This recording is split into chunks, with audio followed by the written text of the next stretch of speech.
Audio Jungle.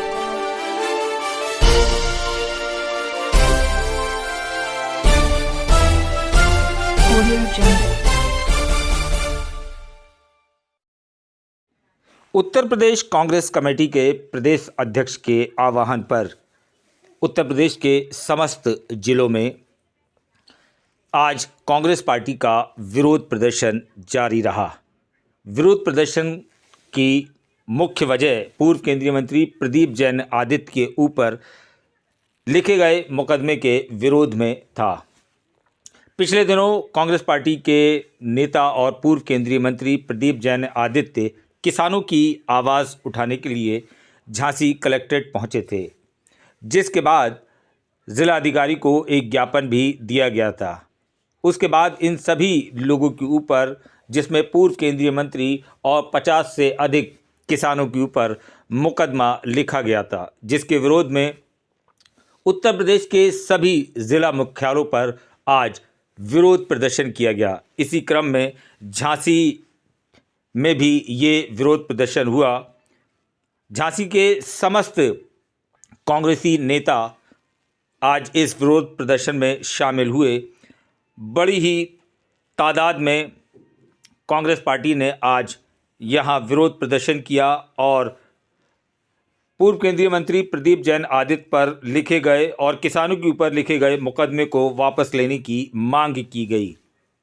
इस मौके पर कांग्रेस पार्टी के गरौठा के पूर्व विधायक ब्रजेंद्र व्यास उर्फ डमडम महाराज के अलावा राहुल रिछारिया, राजेंद्र सिंह यादव, छोटे राजा कमर के अलावा सभी लोग मौजूद रहे। ये सरकार जो है वो किसानों की आवाज दबाने की कोशिश कर रही है?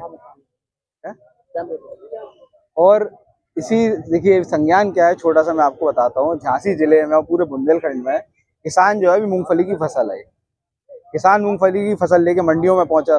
सरकार को ये करना चाहिए था कि किसान को जल्द से जल्द उनकी फसल खरीदे और उनका जो भी पैसा है वो उसे दे। लेकिन सरकार कर क्या रही है कि किसानों को पैसा ना देने की जगह, किसानों की फसल खरीदने की जगह वो बिचौलियों की फसल खरीद रही है, जिससे कि किसान जो है वो यहाँ पर आक्रोशित है। वो आक्रोश दिखाने के लिए किसान जो है यहाँ पर आया डीएम साहब के पास। उसने बोला कि हमारे साथ ये ज्यादती हो रही है, जिला प्रशासन जो है वो गलती कर रहा है। इसमें किसानों की कोई गलती नहीं थी। यहाँ पर वो आए, पूरा ज्ञापन दिया, शांतिपूर्ण रूप से किसानों ने ज्ञापन दिया। साथ में प्रदीप जैन आदित्य जी भी थे, उन्होंने भी किसानों की मांग सामने रखी। सब कुछ हो गया। उसके बाद अगले दिन अखबार में पढ़ते हैं कि 50 लोगों पर प्रदीप जैन आदित्य जी पर मुकदमा कर दिया। तो ये सरासर किसानों की आवाज दबाने का एक बहुत ही गंदी राजनीति जो है वो जिला प्रशासन खींच रहा है। और यहाँ पर आप देखिए, किसान जो है कुछ मांग नहीं रहा, किसान सिर्फ अपनी हक की बात मांग रहा है, लेकिन उस पर झूठे मुकदमे लगा के किसी तरीके से दबा दिया जाए किसानों को। और जो और बड़ी खबरें हैं कि जैसे 300 करोड़ का घोटाला हुआ, जिलाधिकारी की आंख के नीचे हुआ, उस चीज को दबाने के लिए ये फर्जी मुकदमे लगा रहे हैं कि हेडलाइन मैनेज हो जाए, लोगों को दबा दिया जाए, कोई आगे किसी और चीज पे ना बोले। तो इसी को लेकर के मुकदमे कर रहे हैं, किसानों पे कर रहे हैं, कांग्रेसियों पे कर रहे हैं। लेकिन हम कांग्रेस के लोग, जितने भी लोग हैं यहाँ पे, नेता हैं, जितने भी कार्यकर्ता हैं, सभी लोग एक ही चीज कहना चाहेंगे कि ये जो लड़ाई है वो किसी एक व्यक्ति की नहीं है, किसी संगठन की नहीं है।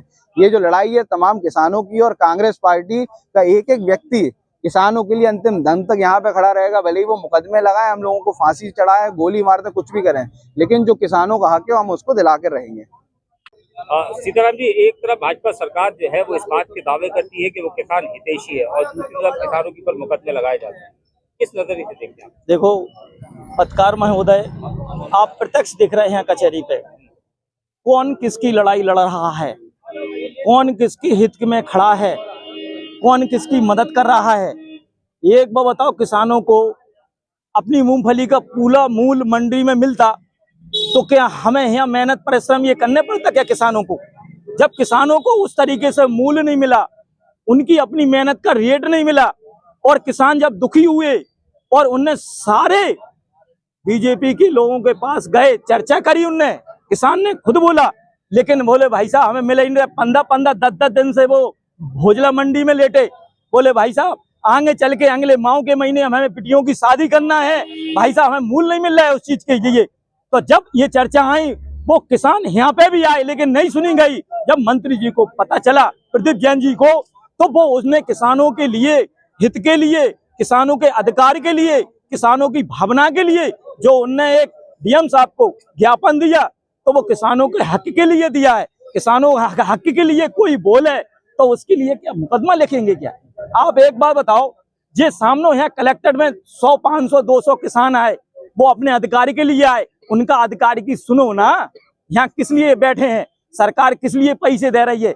इन्हीं लिए दे रही है कि कोई भी बात, कोई भी योजना, कोई भी अपन धरना प्रदर्शन दे या कोई अपन मान के चलो एप्लीकेशन दे, तो उसकी भावना सुनना चाहिए उस चीज को। तो इसके लिए जब उपस्थिति भाई इनने नहीं सुना, और ना सुनने के बाद में स्थिति क्या हुई, मंत्री जी के पास और 50 किसानों के ऊपर आपने बड़े दुर्भाग्य की स्थिति है, मुकदमा लिख दिया। इसकी क्या स्थिति है आप बताओ बात को। हमने किसानी की, हमारे पास में वर्तमान में अब जमीन है, हमने खेती करी, और किसान की भावना हमने देखी कि जब उंगाई करने के बाद, जब उसके 4 महीने के बाद मेहनत करने के बाद जब बेचती है वो पैसा आता, आत्मा में कितनी सुकून मिलती है उस पैसे से, और वो पैसे किसानों को नहीं मिल रहा है, नहीं मिल रहा है इस सरकार में।